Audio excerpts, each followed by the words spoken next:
پھر اسی طرح اچھی تربیت کے لیے بچوں سے بہت محبت کی ضرورت ہے، کیونکہ بچے تنگ بہت کرتے ہیں. بچپن میں اور طرح کا تنگ کرنا ہوتا ہے، جب دانت نکالنے کی عمر میں آتے ہیں اور طرح تنگ کرتے ہیں، پھر جب بھاگنے دوڑنے لگتے ہیں تو کچھ اور طرح سے شرارتیں شروع کر دیتے ہیں، پھر جب پڑھنے لکھنے کا موقع آتا ہے، اس کی عمر آتی ہے تو اور طرح تنگ کرتے ہیں، پھر جب ٹین ایج میں پہنچتے ہیں تو کچھ اور کرتے ہیں، پھر جب شادی کرنے کا موقع آتا ہے تو کچھ اور طرح تنگ کرتے ہیں. تو یہ سارے مرحلے تکلیف دہ مرحلے ہیں. وہن نالا وہن پیدائش سے پہلے، اور پھر مشقت پہ مشقت ساری زندگی. ایک دفعہ ایک عورت جب ماں بن جاتی ہے تو ساری زندگی کے لیے بندھ جاتی ہے. اور پھر بہترین عورت کون ہے؟ صحیح مسلم کی روایت ہے، رسول اللہ صلی اللہ علیہ وسلم نے فرمایا، بہترین عورتیں اونٹوں پر سوار ہونے والی قریش کی نیک عورتیں ہیں جو اپنے چھوٹے یتیم بچوں پر سب سے زیادہ مہربان ہیں اور اپنے خاوندوں کے مال کی زیادہ حفاظت کرنے والی ہیں. یعنی جو ماں بچے سے بہت محبت کرے وہ اتنی ہی بہترین ہے. یہ ماں کی ایک خاص خوبی ہے. اگرچہ ہر ماں کے اندر محبت ہوتی، لیکن افسوس یہ کہ کچھ مائیں ظاہر ہی نہیں کرتی، پیار ہی نہیں کرتی، بچوں کو اٹھاتی ہی نہیں، ساتھ سلاتی ہی نہیں جب چھوٹے ہوتے، بچپن سے ہی الگ کر دیتی.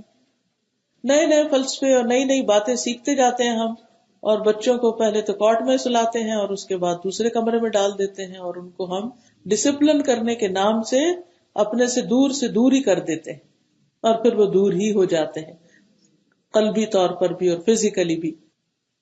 پھر اسی طرح یہ ہے کہ بچوں پر مہربان ہونا بہت ضروری ہے، چاہے وہ کتنا بھی ستائیں، لیکن یہ ہے کہ ان کو اپنی شفقت، اپنی محبت اور کیئر، اور اس میں خاص طور پر ان کی ضروریات پوری کرنے کی فکر، جیسے ان کے کھانے کی فکر، ان کی خوراک کی فکر. اب دیکھیے کہ ابراہیم علیہ السلام نے جب ان کو لا بسایا تھا، حضرت اسماعیل اور حضرت ہاجرہ کو، تو انہوں نے کیا کہا، ربنا انی اسکنت من ذریتی بواد غیر ذی زرع عند بیتک المحرم ربنا لیقیموا الصلاۃ فاجعل افئدۃ من الناس تہوی الیہم وارزقہم من الثمرات لعلہم یشکرون. اے ہمارے رب، میں نے اپنی اولاد کے ایک حصے کو تیرے قابل احترام گھر کے پاس ایسے میدان میں لا بسایا ہے جہاں کوئی کھیتی نہیں، اے ہمارے رب، تاکہ وہ نماز قائم کرے.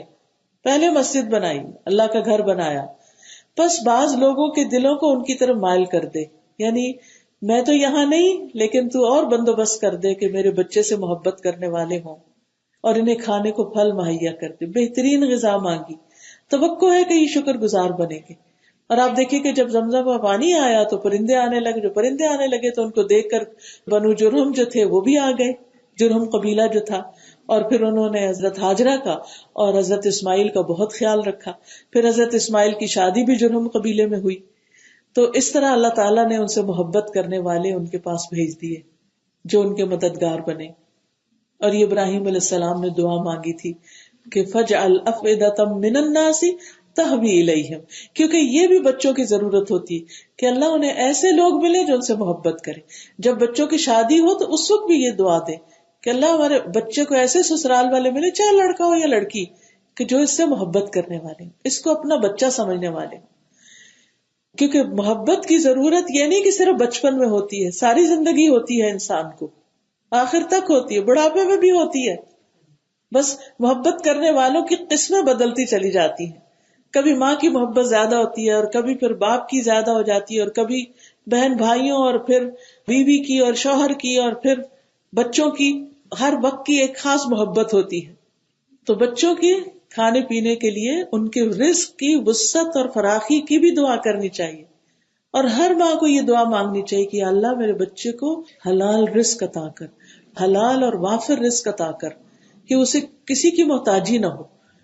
اور پھر صرف رزق ہی نہیں کہ اس کو ایمان اور تقوی اور حیا بھی دے، اس کو اچھے ساتھی دے، اس کو اچھے دوست دے، اسے صالحین کی صحبت دے. اچھی اچھی دعائیں اپنے بچوں کے لیے مانگا کریں، کیونکہ ان کی زندگی میں آپ کا ایک بہت بڑا کردار ہے، بہت بڑا رول ہے. پھر اسی طرح یہ ہے کہ اگر باپ بچوں پر پوری طرح خرچ نہ کرتا ہو تو اس صورت میں پھر عورت کیا کرے؟ حضرت عائشہ کہتی ہیں کہ ہند بنت عتبہ نبی صلی اللہ علیہ وسلم کے پاس آئی مسلمان ہونے کے بعد، جو ابو سفیان کی بیوی تھی. کہتی ہیں کہ اللہ کے رسول، ابو سفیان بخیل آدمی ہے، تو کیا اس میں کوئی حرج ہے اگر میں ان کے مال میں سے لے کر اپنے بچوں کو کھلاؤں؟ آپ نے فرمایا تم دستور کے مطابق ان کے مال میں سے بچوں کو کھلاؤ تو اس میں کوئی گناہ نہیں. یعنی وہ خود نہیں بھی دیتے تو جو ہے اس میں سے بچوں پہ خرچ کر سکتی ہو تم. پھر اسی طرح بچوں کی صحت کی فکر کرنا کہ بچے اچھے مضبوط صحت مند بچے بن کے بڑے ہوں تاکہ ساری زندگی ان کی بیماریوں میں نہ گزرے. اس کے لیے ان کے لیے اچھی غذا کا اہتمام کرنا، صحیح غذا ان کو کھلانا، کیونکہ بعض اوقات مائیں بس صرف اپنی سہولت کے لیے ان کو جنک کھلاتی رہتی ہیں. دودھ میں بسکٹ ڈبو کے دے دیے، سیریل دے دیا، چاکلیٹ پکڑا دی، چپس دے دیے، کینڈیز دے دی اور ان کو بہلائے رکھا کہ جی ہم ان کو بڑا خوش کر رہے ہیں. حالانکہ یہی چیزیں بچپن سے ان کے معدوں کو، سٹمک کو، ڈائجسٹو سسٹم کو برباد کر دیتی ہیں. نتیجہ کیا ہوتا ہے کہ ساری زندگی بس بیمار ہی بیمار رہتے ہیں.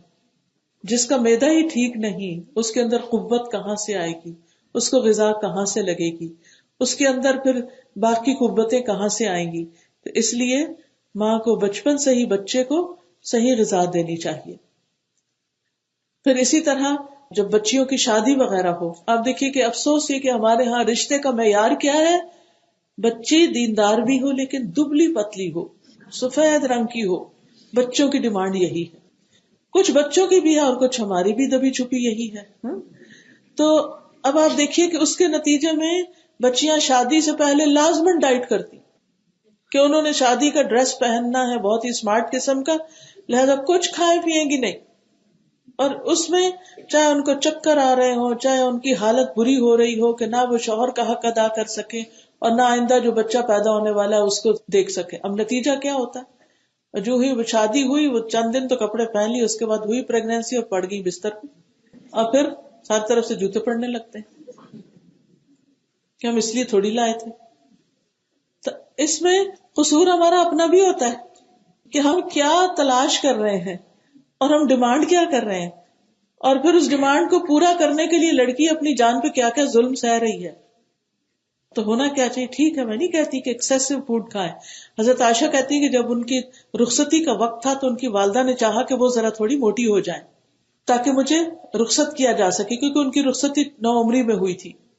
مگر ان کی حسب منشا کسی چیز کا مجھے فائدہ نہ ہوا، یعنی کہ وہ جو بھی مجھے کھلاتی تھی تو کچھ مجھے اثر نہیں ہو رہا تھا. تو انہوں نے مجھے ککڑی تر کھجور کے ساتھ ملا کے کھلائی، یعنی کیکمبر کے ساتھ کھجور کھلائی، تو میں خوب اچھی موٹی ہو گئی، یعنی کہ پھر رخصتی کے قابل ہو گئی.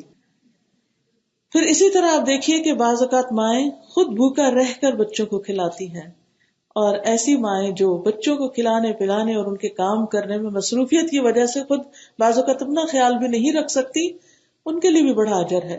حضرت عائشہ کے پاس ایک عورت آئی، مسکین عورت، اپنی 2 بیٹیوں کو اٹھائے ہوئے، تو کہتی ہے کہ میں نے اسے 3 کھجوریں دی. تو انہوں نے اپنی دونوں بیٹیوں میں سے ایک ایک کو ایک کھجور دے دی اور ایک اپنے کھانے کے لیے منہ کی طرف بڑھائی. تو بیٹیوں نے وہ بھی مانگ لی، تو انہوں نے کیا کیا، اس کھجور کے بھی 2 ٹکڑے کیے اور آدھا پھر ایک کو دے دیا اور آدھا پھر دوسرے کو دے دیا، اور خود بھوکی رہی. حضرت عائشہ کہتی ہے کہ جب نبی صلی اللہ علیہ وسلم گھر تشریف لائے تو میں نے اس واقعے کا آپ سے ذکر کیا. آپ نے فرمایا یقیناً اللہ نے اس کے اس عمل کی وجہ سے اس کے لیے جنت کو واجب کر دیا ہے یا اسے جہنم سے آزاد کر دیا ہے. یعنی جو ماں تکلیف اٹھا کے، بھوکی رہ کے، مشقت کر کے، کام کر کے اپنے بچے کے پیٹ پالتی ہے یا اس کی بھوک کا خیال رکھتی ہے یا اس کی ضروریات پوری کرتی ہے، اس کے لیے بہت بڑا اجر ہے. یعنی اس پر آپ کو سیلف پٹی کا شکار ہونے کی ضرورت نہیں، خود کو مظلوم سمجھنے کی کہ سارا ظلم میرے اوپر ہے، باپ نہ کما کے لا رہا ہے، نہ کھلا رہا ہے، نہ کچھ اور کر رہا ہے. تو اس کڑھن جلن میں اپنا وقت نہ گزارے، آپ اپنا سودا اپنے رب کے ساتھ کر لیں کہ میں جو بھی محنت کری ہوں میرا رب دیکھ رہا ہے، کیونکہ اللہ ہر چیز کو خوب جانتا ہے. وہ جانتا ہے جو ظاہر ہے اور جو چھپا ہوتا ہے. جو کسی کو نہیں پتا وہ رب کو پتا ہے، کیونکہ بعض اوقات ہمیں لوگوں کو بول بول کے بتانا پڑتا ہے میں اتنی محنت کر رہی ہوں، میں یہ بھی کرتی ہوں، میں یہ بھی کرتی ہوں، میں یہ بھی کرتی ہوں، اور کسی کو ایسی کہانیوں سے کوئی دلچسپی نہیں ہوتی. اور پھر ہم اور فرسٹریٹ ہوتے ہیں، میں نے اتنی باتیں کی، کسی نے توجہ ہی نہیں کی.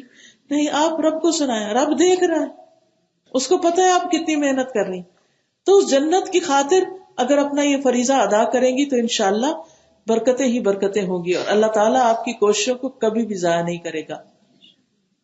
حضرت عبداللہ بن مسعود کی بیوی جو تھی، ان کے بچوں کی ماں تھی، وہ ہاتھ کے ہنر سے کمانے والی عورت تھی، یعنی ہاتھ سے کچھ بناتی تھی، اور اس کمائی سے وہ عبداللہ بن مسعود پر اور ان کے بچوں پر خرچ کرتی تھی. تو ایک دفعہ انہوں نے کہا اب میں نہیں کروں گی، میں تو یہ باہر ہی کہیں صدقہ کروں گی. تو پھر حضرت عبداللہ نے کہا کہ تم نبی صلی اللہ علیہ وسلم سے مشورہ کر لو، ان سے پوچھ لو. تو آپ نے پھر ان کو یہی مشورہ دیا کہ تم اپنے شوہر اور بچوں پہ خرچ کرتی رہو، اس سے تمہیں دگنا ثواب ملے گا، یہ تمہارا صدقہ بھی شمار ہوگا اور صلہ رحمی بھی ہوگی. پھر اسی طرح نبی صلی اللہ علیہ وسلم نے فرمایا جس مسلمان کی 3 بیٹیاں ہوں وہ ان پر خرچ کرے اور ان کے معاملے میں اللہ سے ڈرے اور ان کے ساتھ اچھا سلوک کرے، یعنی تانے نہ دے ان کو، وہ اس کے لیے آگ سے رکاوٹ بن جائے گی.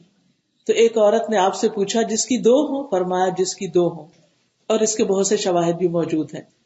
پھر اسی طرح بچے بیمار ہو جائیں تو ان کا علاج معالجہ کرنا، اور پھر جس طرح ہماری بزرگ خواتین بہت کچھ جانتی ہوتی تھی، بظاہر ان کے پاس بڑی بڑی ڈگریاں نہیں تھی، لیکن اس کے باوجود وہ بچوں کا گھریلو جو کچن میں چیزیں ہوتی تھی انہی سے ہی علاج کر لیتی تھی.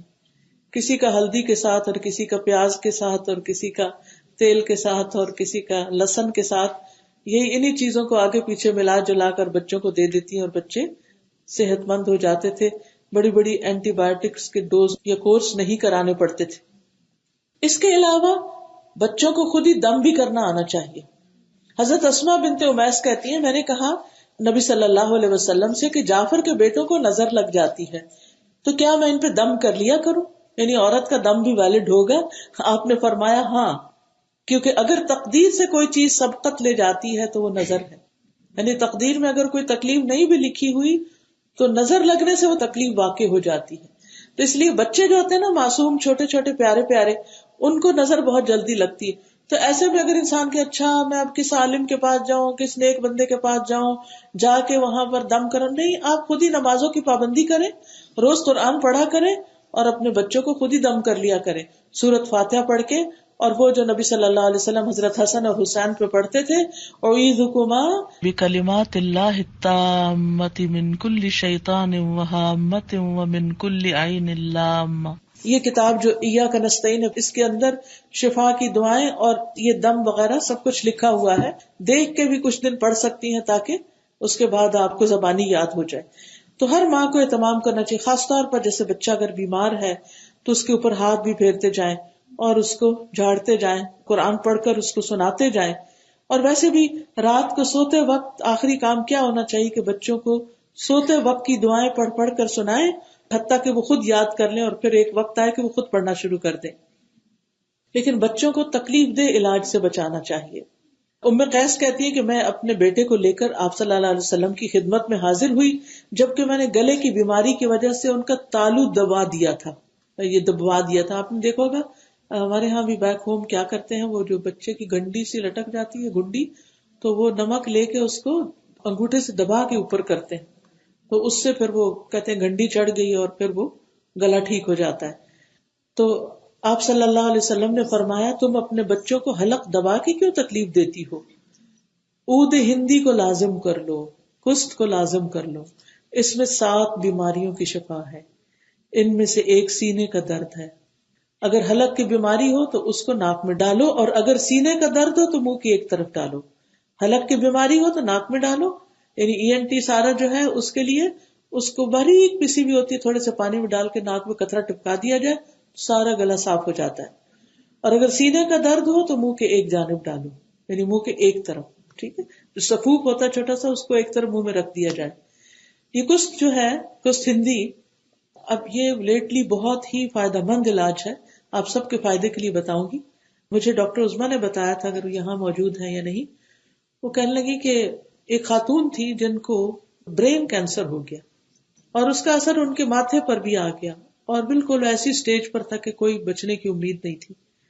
تو کسی نے ان کو یہی کست ہندی کا بتایا، یہی جو اود ہندی ہے، اس کو اود ہندی بھی کہتے ہیں، کست ہندی بھی کہتے ہیں. تو انہوں نے اس کو پسوا کر 5 نمازوں کے ساتھ ہر نماز کے ساتھ وہ تھوڑا تھوڑا پانی کے ساتھ لے لیتی تھی، اور کچھ عرصے کے بعد جب انہوں نے دوبارہ ٹیسٹ کرایا تو ساری رپورٹس کلیئر تھی. تو نبی صلی اللہ علیہ وسلم کی بات جھوٹی تھوڑی ہو سکتی. اس میں 7 بیماریوں سے شفا ہے، خاص طور پر گلے کی اور سینے کی اور یہ جو الرجیز کے مسائل ہیں. اب مجھے نہیں معلوم یہاں کہاں اویلیبل ہے، لیکن پاکستان میں تو اب باقاعدہ اس کو اویلیبل کیا گیا ہے اور آپ کے پاس ہونی چاہیے. اگر کسی کو معلوم ہے تو وہ دوسروں کو بتا سکتا ہے کہ کہاں سے ملتی ہے، لیکن یہ ہے کہ ہر گھر میں یہ ہونی چاہیے. بچے کو کچھ بھی گلے کی تکلیف ہو تو آپ اس کو تھوڑی سی دینا شروع کریں. اور ویسے بھی میں نے خود پرسنلی بھی اس کا تجربہ کیا ہے کہ رمضان میں نماز پڑھ رہی تھی اور میری کمر میں کچھ درد سی ہو رہی تھی، کھڑے ہونا ذرا مشکل ہو رہا تھا. تو سلام میں نے پھیرا تو میرے ساتھ میری بہن تھی تو کہنے لگی کہ آپ کیوں اس طرح یعنی تھوڑی ان ایزی ہو رہی ہیں. تو میں نے کہا میری کمر میں درد ہو رہی ہے. تو انہوں نے کہا کہ میرے پاس اس وقت، انہوں نے اپنے بیگ میں رکھی ہوئی تھی، کہنے میرے بیگ میں ہے کچھ تھندی. انہوں نے اس میں سے نکالی، پانی کی بوتل میں تھوڑی سی ڈالی اور اس کو ہلا کے کہا ابھی پی. اگلی رکعتیں شروع ہونے سے پہلے انہوں نے مجھے پلا دی اور الحمدللہ نیکسٹ ڈے میں نے بہت ہی اچھے سے نماز پڑھی. کچھ دن تک پھر میں اس کو لیتی رہی حتیٰ کہ وہ تکلیف اس جگہ سے ہٹ گئی.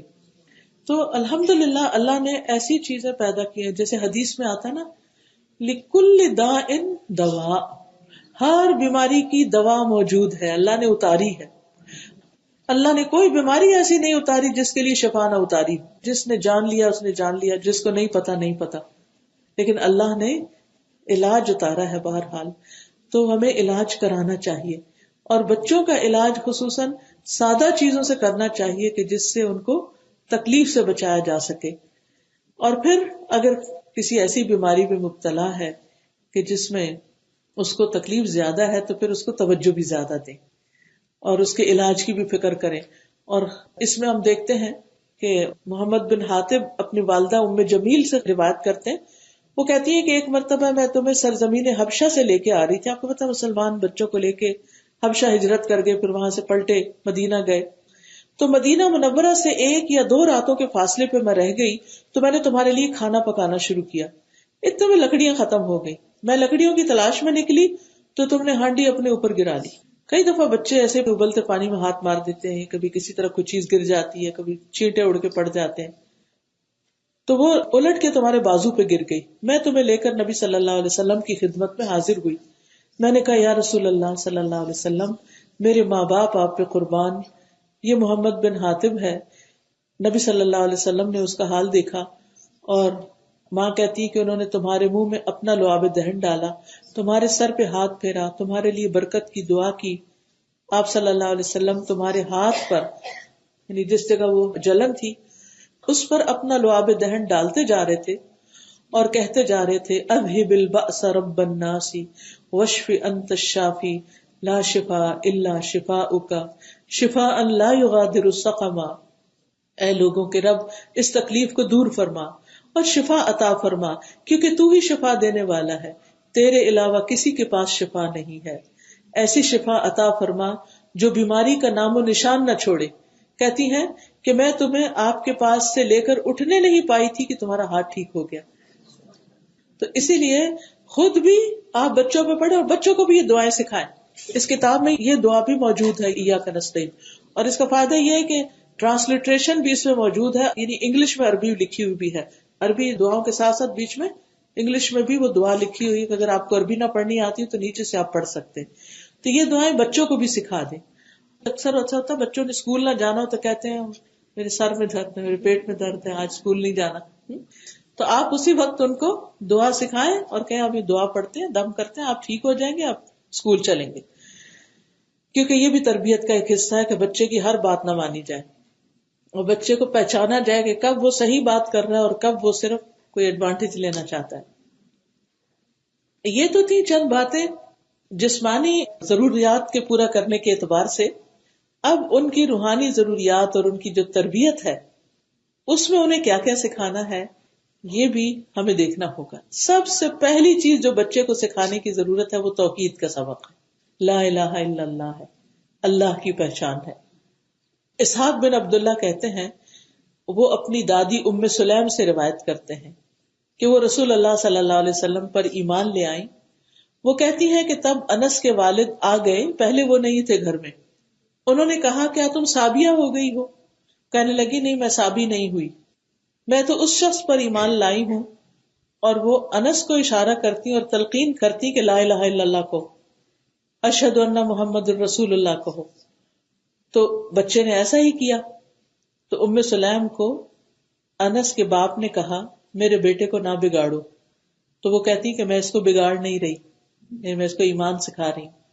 تو وہ جو مالک تھے انس کے والد، وہ مسلمان نہیں ہوئے تھے اور پھر کہیں چلے گئے اور وہاں مارے گئے. تو اس کے بعد پھر ام سلیم نے ابو طلحہ سے شادی کی تھی، جس شادی کا مہر کیا تھا؟ ان کا اسلام. کیونکہ بہت مالدار شخص تھے اور ویسے اچھے اخلاق کے تھے. ان کا کہ نہیں اگر تم مسلمان ہو جاؤ تو میں تم سے شادی کر سکتی ہوں، کیونکہ تم تو وہ شخص ہو کہ جو ان بتوں کو پوجتا ہے جو کسی بڑھئی نے گھڑے ہیں، یعنی لکڑی کے لا کے بنائے ہیں، تو میں تو اس کو نہیں مانوں گی. تو پہلا شوہر جو انس کا والد تھے وہ مسلمان نہیں ہوا، لیکن اس کے باوجود کہ باپ مسلمان نہیں ہے، گھر میں اس کے سامنے بچے کو لا الہ الا اللہ سکھا رہی ہیں.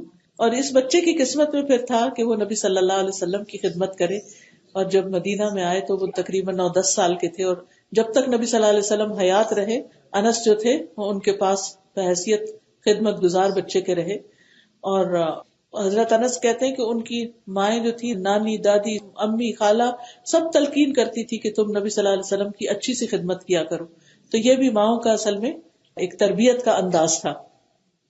پھر اسی طرح عبداللہ بن عباس کہتے ہیں اپنی والدہ سے جن کا نام ام فضل ہے کہ میں نے سنا نبی صلی اللہ علیہ وسلم مغرب کی نماز میں سورۃ المرسلات کی قرات کر رہے تھے. اس کے بعد آپ نے ہمیں کبھی نماز نہیں پڑھائی یہاں تک کہ اللہ نے آپ کی روح قبض کر لی. تو اب آپ دیکھیں کہ یہ بات ابن عباس کو کس نے بتائی؟ کس نے بتائی؟ ماں نے بتائی. یعنی ابن عباس اپنی والدہ سے ہی حدیث روایت کرتے ہیں کہ والدہ نے یہ بات یاد رکھی کہ نبی صلی اللہ علیہ وسلم نے ہمیں جو آخری نماز پڑھائی تھی اس میں سورۃ المرسلات پڑھائی تھی. پھر چھوٹی عمر سے ہی بچوں کو دین کے احکام سکھانے چاہیے. 7 سال کی عمر میں نماز سکھانی چاہیے. 10 سال کے ہو جائیں تو پھر لازماً نماز پڑھوانی چاہیے. اگر نہ پڑھے تو اس وقت ان پہ سختی بھی کی جا سکتی ہے. چھوٹی عمر سے بچوں کو عبادات میں ساتھ شریک کرنا چاہیے. جیسے نبی صلی اللہ علیہ وسلم ایک دفعہ انس بن مالک کے دادی کے گھر گئے اور پھر نبی صلی اللہ علیہ وسلم کو انہوں نے بلایا تھا. آپ نے ان کے لیے کھانا تیار کیا. جب کھانا کھا چکے آپ تو آپ نے فرمایا اٹھو میں تمہیں نماز پڑھاؤں. تو کہتے ہیں کہ میں ایک چٹائی لینے کے لیے اٹھا جو دیر تک پڑے رہنے کی وجہ سے سیاہ ہو چکی تھی. میں نے اس پہ پانی چھڑکا، اس پر نماز کے لیے کھڑے ہوئے. یتیم بچہ میرے ساتھ اور بوڑھی خاتون ہمارے پیچھے تھی. آپ نے ہمیں 2 رکعتیں پڑھائی. یعنی بچوں کو بھی، یعنی حضرت انس تو بچے تھے اور اس کے ساتھ ایک یتیم بچہ بھی تھا، ان سب کو انہوں نے جماعت سے نماز پڑھائی. تو بعض اوقات مسجد میں بچوں کو آنے نہیں دیتے، یا بچے آ کے اگر بھاگ دوڑ کریں تو ان کو ناراض ہوا جاتا ہے. تو اس پر بھی مائیں اپنے بچوں کو ڈسپلن ضرور کریں، لیکن یہ نہیں کہ آپ خود دین کے مجلس میں حاضر ہوں اور بچے جو ہیں ان کو اس سے دور ہی رکھیں. کیونکہ جو چیزیں دیکھ کر سیکھی جا سکتی ہیں وہ صرف بتانے سے نہیں آتی. اگر آپ گھر جا کر بچے کو 100 دفعہ بتائیں نماز یوں پڑھتے ہیں، یوں کھڑے ہوتے ہیں، یوں بیٹھتے ہیں، جماعت یوں ہوتی ہے، امام یوں پڑھتے ہیں، نہیں، یہ بہت مشکل سے سمجھیں گے. اور اگر ایک دفعہ مسجد میں لے آ کر مشاہدہ کروا دیں تو سب بات فوراً سیکھ جائیں گے. پھر اسی طرح رسول اللہ صلی اللہ علیہ وسلم فرماتے ہیں کہ جب میں نماز کے لیے کھڑا ہوتا ہوں تو چاہتا ہوں کہ نماز کو لمبا کروں، پھر کسی بچے کے رونے کی وجہ سے اسے مختصر کر دیتا ہوں کہ ماں کو اس کی مشقت نہ ہو، یعنی ماں مشکل میں نہ پڑے. تو کتنا بچوں کا خیال ہے کہ بچے نماز کے لیے آتے رہیں مسجدوں میں. پھر اسی طرح انصار کی عورتیں جو تھی وہ اپنے بچوں کو روزہ بھی رکھواتی تھی، جیسے عاشورہ کا روزہ. ربیہ کہتے ہیں وہ اپنے چھوٹے بچوں کو بھی روزہ رکھواتے اور بچوں کے لیے اون کی گڑیا سی بنا دیتے. جب بچے بھوک سے رونے لگتے تو ہم ان کو گڑیا سے بہلاتے تھے، یعنی ٹوائز دے دیتے تھے، یہاں تک کہ افطار کا وقت آ جاتا. اسی طرح بچوں کو حج پہ بھی ساتھ لے جایا جاتا تھا. اگر حج پہ نہیں تو کم از کم عمرے پہ تو ساتھ لے جانا چاہیے، تاکہ بچوں کے اندر بھی اللہ کے گھر سے ایک محبت پیدا ہو، ایمان پیدا ہو. پھر عید کی نماز میں لے کر جائیں.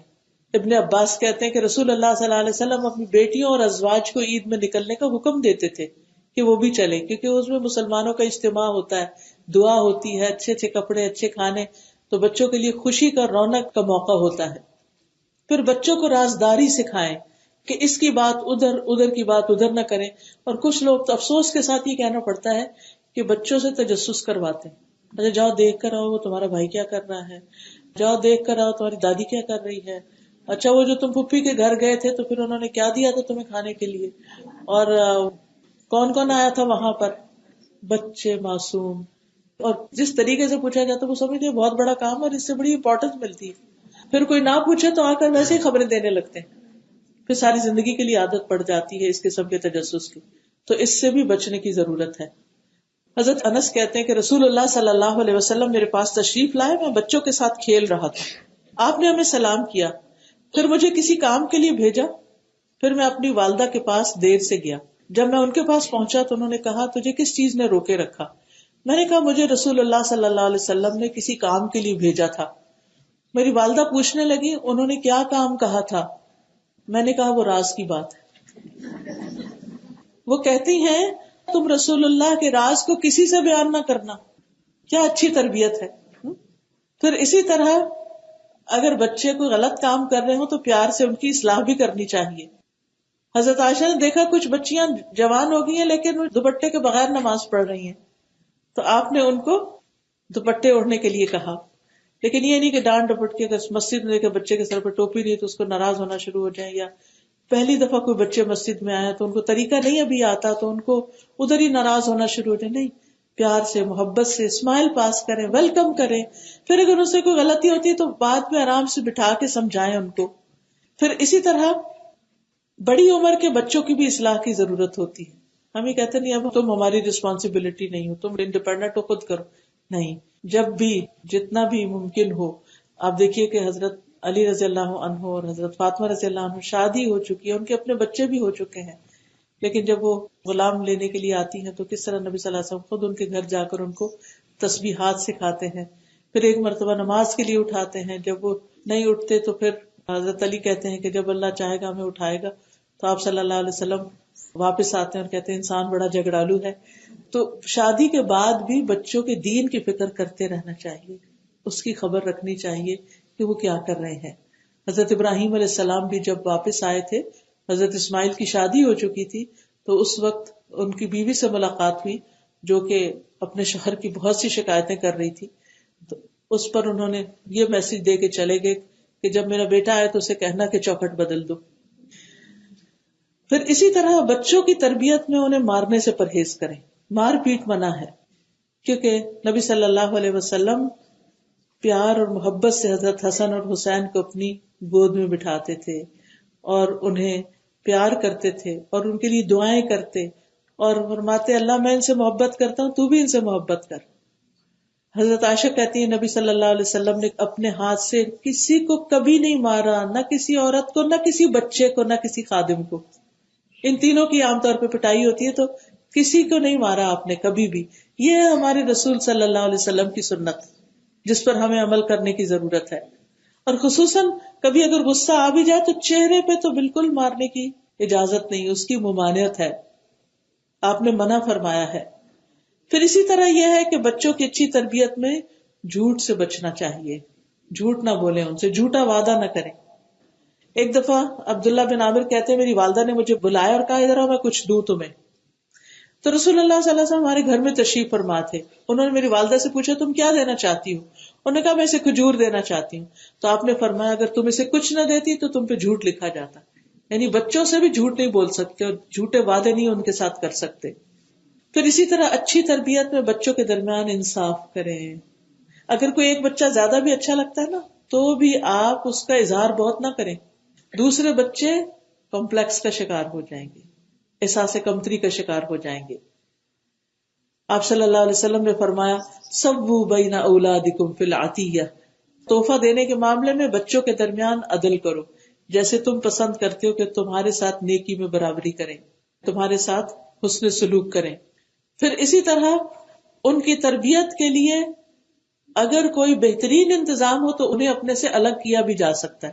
جیسے حضرت مریم کی والدہ نے ان کو ہیکل میں چھوڑا تھا کیونکہ وہاں انہوں نے نظر مانی تھی اور پھر وہ عبادت کرتی تھی وہاں، اور انہی کی پرورش میں دی گئی. پھر اسی طرح بچوں کو دین کے لیے بھی وقف کیا جا سکتا ہے.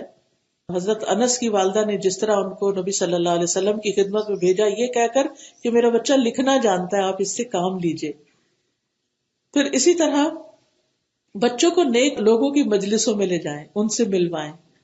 اور جب آپ خود ایسے لوگوں سے محبت کریں گے تو بچے بھی کریں گے. لیکن اگر ماں باپ صرف امیر لوگوں سے ملنا چاہیں، صرف اسٹیٹس کانشیس ہوں، کسی اور جگہ نہ لے جانا چاہیں، تو بچوں کے اندر خود بخود وہ چیزیں ٹرانسفر ہو جاتی ہیں. حضرت عمر بن حریث کہتے ہیں میری والدہ مجھے نبی صلی اللہ علیہ وسلم کے پاس لائیں، آپ نے میرے سر پہ ہاتھ پھیرا، میرے لیے رزق کی دعا کی. تو بچوں کے یہ موقع یاد رہ جاتے ہیں. پھر اسی طرح یہ ہے کہ نبی صلی اللہ علیہ وسلم نے صرف ایک نہیں کئی بچوں کو دعائیں دی. حضرت ابن عباس کو دعا دی کہ اللہ اس کو علم اور حکمت سکھا، کتاب کا علم عطا کر. اللہ سبحانہ تعالیٰ سے دعا ہے کہ وہ ہمیں بھی اچھی مائیں بنائے تاکہ ہم اچھی نسلیں پروان چڑھائیں جو ہمارے لیے صدقہ جاریہ بنے. کیونکہ مرنے کے بعد انسان کے عمل ختم ہو جاتے ہیں، 3 چیزیں پھر بھی چلتی رہتی ہیں. ان میں سے ایک تو صدقہ جاریہ، اچھی جگہ مال لگانا، صدقہ کرنا جو بعد میں جس کی خیر فیض جاری رہے، جیسے دینی تعلیم وغیرہ پر. دوسرے نیک اولاد کی اچھی تربیت کرنا، کہ جب وہ والدین کے لیے دعا کریں گے تو وہ دعا قبول ہوگی، ماں باپ کے درجات بلند ہوتے چلے جائیں گے جنت میں. اور تیسرا جو ہے وہ علم ينتفع به، ایسا علم جس سے لوگ فائدہ اٹھائیں. اگر آپ کے اپنے بچے نہیں ہیں تو اچھے شاگرد تیار کریں، اوروں کے بچوں کو تعلیم دیں، خوشی کے ساتھ والنٹیئر کریں، ان کی تربیت کریں. حضرت عائشہ کے اپنے بچے نہیں تھے لیکن انہوں نے کئی بچوں کو گود لیا اور پھر ان پہ خصوصی توجہ کی، ان سے محبت کرتی تھی. اپنے بھانجے کے نام پر اپنی کنیت رکھی ام عبداللہ. اور اس میں ہمیں اچھی ماؤں کی لائف ہسٹری جو ہے اس کا مطالعہ کرتے رہنا چاہیے. یعنی ایسی کتابیں پڑھیں صحابیات کی، ایسے لیکچر سنیں صحابیات کے بارے میں کہ ان کا کردار کیا تھا، تاکہ اس کی جھلک ہمارے اندر بھی آئے اور پھر ہم بھی اچھی مائیں ثابت ہوں. حضرت ہاجرہ کے ذکر میں نے آپ کے سامنے کیا کہ کس طرح وہ صبر کے ساتھ رہی، جس کی وجہ سے ان کے بیٹے کے اندر بھی وہ صبر آیا کہ جب انہوں نے آ کر کہا یا بنی انی ارا فی المنام انی اذبحک فانظر ماذا تری قال یا ابت افعل ما تؤمر ستجدنی ان شاء اللہ صابرا.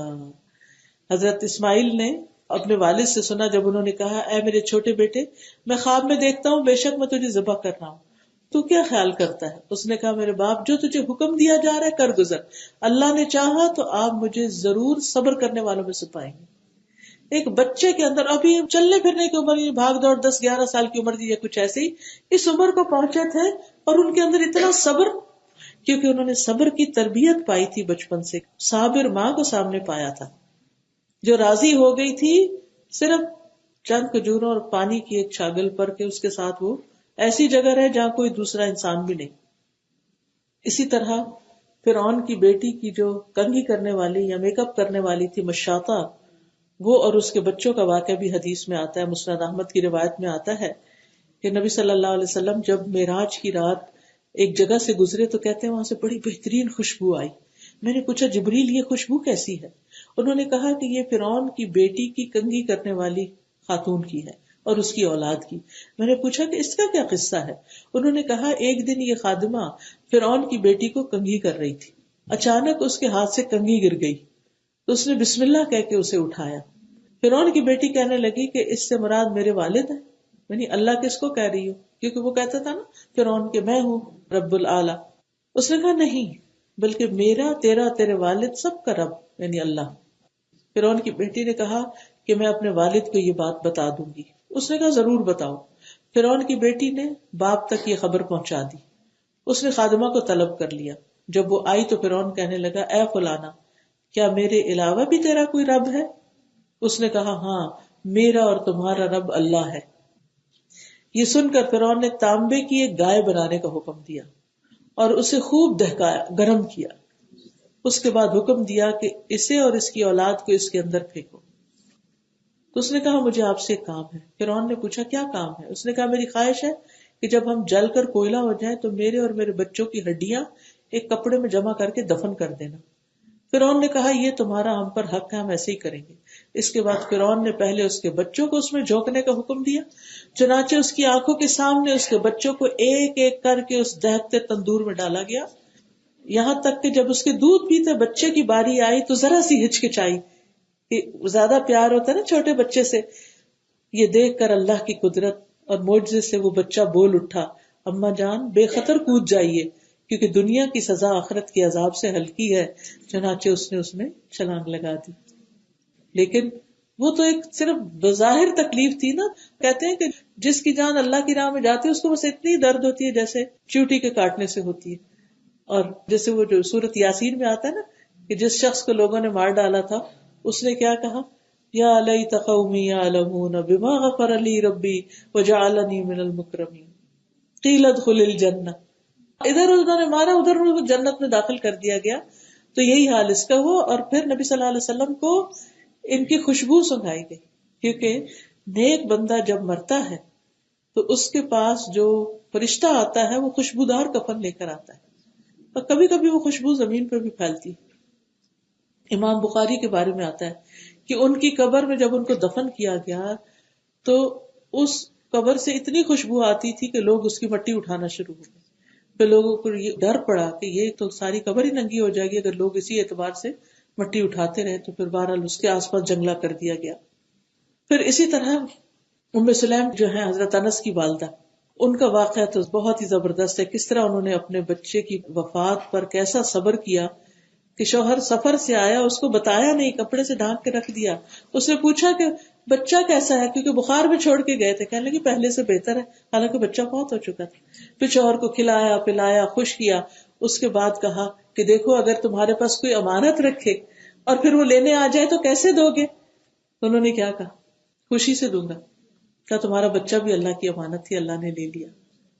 کیسا صبر کیا انہوں نے. تو بہرحال نبی صلی اللہ علیہ وسلم کو خواب میں جنت میں داخل کیا گیا، تو وہاں پر آپ نے ان کو دیکھا جنت میں، اسی وجہ سے کہ ان کے اندر اتنا زیادہ ایمان تھا، اتنا بڑا جذبہ. کیونکہ ایمان ہی کی وجہ سے صبر آتا ہے. تکلیفوں پر صبر، اور خصوصاً اولاد کے فوت ہونے کی تکلیف کو معمولی نہیں ہوتی. کئی عورتیں بیچاری اس مرحلے سے، کبھی تو مسکیریج ہو جاتا ہے، کبھی کوئی اور تکلیف آ جاتی ہے، بچہ اسٹل پیدا ہوتا ہے، پیدا ہو کے فوت ہو جاتا ہے، تو زخم پہ زخم سہتی ہیں عورتیں. تو یہ اس کا اجر بہت بڑا ہے اگر وہ صبر کرے اور اللہ سے ناراض نہ ہو اور شکوے نہ کرے. پھر اسی طرح وہ اپنے بچے کو نبی صلی اللہ علیہ وسلم کی خدمت کے لیے مسلسل تاکید کرتی تھی. تو نبی صلی اللہ علیہ وسلم نے بھی ان کو خوب دعا دی، اللہم ارزقہ مالا وولدا وبارک لہ، اللہ اسے مال اور اولاد عطا فرما، اسے برکت دے. حضرت انس کہتے ہیں دیکھ لو آج میں سارے انصار سے مال میں زیادہ ہوں. ان کے 120 بچے، یعنی بچے بچوں کو بچے ان کی زندگی میں فوت ہوئے، یعنی اتنے زیادہ ان کی نسل پلی پھولی. پھر اسی طرح ام فضل جو تھی ابن عباس کی والدہ تھی. آپ کو معلوم ہے کہ حضرت عباس تو مسلمان نہیں ہوئے تھے لیکن ام فضل ہو گئی تھی. اور پھر حضرت عبداللہ بن عباس جو تھے ان کی تربیت ان کی والدہ نے ہی مکہ میں رہ کر کی تھی، کیونکہ وہ کمزور تھی، ہجرت نہیں کر سکتی تھی. نبی صلی اللہ علیہ وسلم نے فرمایا یہ 4 بہنیں مومنہ ہیں، میمونہ، ام الفضل، سلمہ اور اسماء بنت امیس. 4 بہنیں تھیں، بہترین صحابیات تھیں، بہت ہی سمجھدار خاتون تھیں.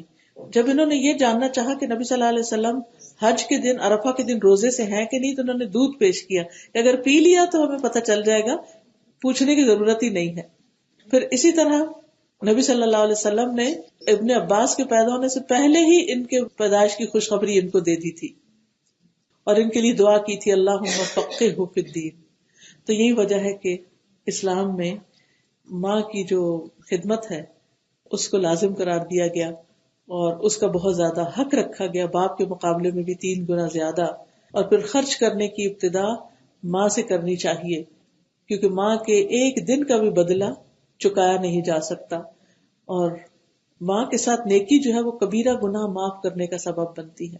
اگر کسی کی کوئی گناہ ہو گیا ہو، ایسا حرام کام ہو گیا ہو، تو اس کے لیے وہ کیا کرے، ماں نہیں تو خالہ سے حسن سلوک کرے. اور پھر یہ ایسا عمل ہے کہ جو جنت میں پہنچانے والا ہے. اس کی وجہ سے انسان کے درجات بلند ہوتے ہیں. اور پھر ماں چاہے مسلمان نہ بھی ہو پھر بھی اس کے ساتھ اچھا سلوک کرنا چاہیے. یعنی اس کے ساتھ صلہ رحمی کرنی چاہیے، اس کی عزت احترام کرنا چاہیے. پھر اسی طرح ماں کے بعد خالہ کا مقام ہوتا ہے، کیونکہ وہ بھی تربیت میں حصہ لیتی ہے. ماں کی وفات کے بعد یا والدین کی وفات کے بعد ان کی طرف سے صدقہ بھی کرنا چاہیے. اگر ان کے روزے رہتے ہو تو وہ رکھنے چاہیے، اگر ان کے ذمے کوئی قرض ہو تو اس کو اتارنا چاہیے، اگر زندگی میں انہوں نے کوئی منت مانی ہو تو اس کو پورا کرنا چاہیے. اور اللہ تعالیٰ نے ماں کی نافرمانی کو حرام قرار دیا ہے. اور اگر ماں سے کبھی کوئی بھولے میں غلطی ہو جائے تو اس کو نشر نہیں کرنا چاہیے، رسوا نہیں کرنا چاہیے، اس پہ پردہ ڈالنا چاہیے. اللہ تعالیٰ سے دعا ہے کہ اللہ ہمیں اچھی مائیں بنائے اور ہماری نسلوں کو بہترین طریقے پر پروان چڑھائے. وآخر دعوانا ان الحمد للہ رب العالمین. سبحانک اللہم وبحمدک اشہد ان لا الہ الا انت استغفرک واتوب الیک. السلام علیکم ورحمۃ اللہ وبرکاتہ.